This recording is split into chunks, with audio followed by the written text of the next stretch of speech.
নমস্কার, good morning. সবাই কেমন আছেন? আমি শ্যামল বিশ্বাস এবং আপনারা দেখছেন এসবি ত্রিপুরা ব্লগ। তো শুরু করছি আজকের ব্লগটি। আমরা শিলচর থেকে আমরা গুয়াহাটি যাচ্ছি।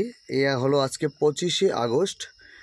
আর আমরা রয়েছি বর্তমানে কাটার মধ্যে, যে ডিটেকচরা যে কাটা রয়েছে সেই কাটার মধ্যে।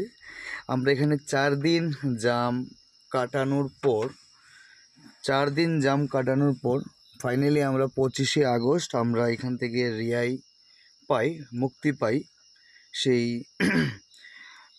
জাম থেকে। কারণ আমরা এখানে খবর পেয়েছিলাম একটি কাঁচামালের গাড়ি নাকি ক্যাপসাইড হয়ে গিয়েছিল। তো ফাইনালি আমরা দেখতে পাচ্ছেন আপনারা যে আমরা ফাইনালি রওনা হয়ে গেছি। আস্তে আস্তে আমরা এগোতে যাচ্ছি, কিন্তু প্রচুর গাড়ি দাদা। আর রাস্তাটা এতটা খারাপ, আপনারা দেখলে বুঝতে পারবেন। রাত্রে অনেকটা ভিডিও শ্যুট করেছি। আর আজকে যে ভিডিওটা আপলোড দিচ্ছি আজকে হচ্ছে 26শে আগস্টের 26 তারিখ।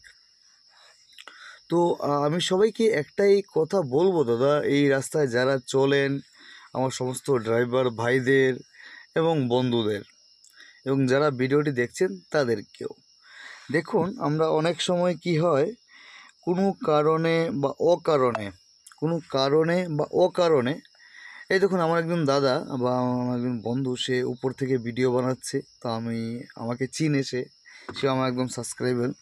সো আমাকে দেখে একটু কথাবার্তা বললো। তো বলছে, দাদা যারা ওভারটেক করছো, দাদা কেন ওভারটেক করছো? দাদা ওভারটেক করতে যেও না।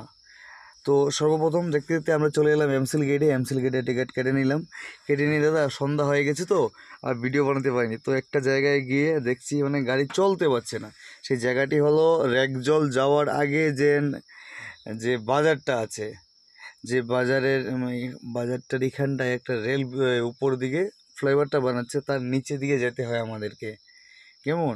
তো সেইখানটায় ভাই কোনো গাড়ি উঠছিল না, বুঝলেন, কোনো গাড়ি উঠছিল না। আর বিশ্বাস করুন, মানে এতটা কষ্ট হচ্ছে এখন অবধি, বর্তমানে অবধি আমরা, এটা হচ্ছে রাত্রে 25 তারিখ রাত্রে, এই হলো 26 তারিখ সকাল হয়ে গেছে। আর বর্তমানে 26 তারিখ সকালে আমি ভিডিওটা আপলোড দিচ্ছি, যে আপনারা ভিডিওটা দেখছেন। এখন অবধি কিন্তু আমরা এখনও রেড জল এখন অবধি পাইনি। তো জানি না সেই সিঙ্গেল রাস্তাটা পার করতে আর কত সময় লাগবে, আর কত সময় যেতে পারে। তো ভিডিওটি যেহেতু আপনারা দেখছেন, তো প্লিজ এটাই বলবো, একটু লাইক, একটু কমেন্ট। আমি যতটা জানি ভালোবাসা দিলে কমে যায় না, তো সেটা দিতে থাকবেন। সবাইকে ধন্যবাদ ভিডিওটি পুরো দেখার জন্য।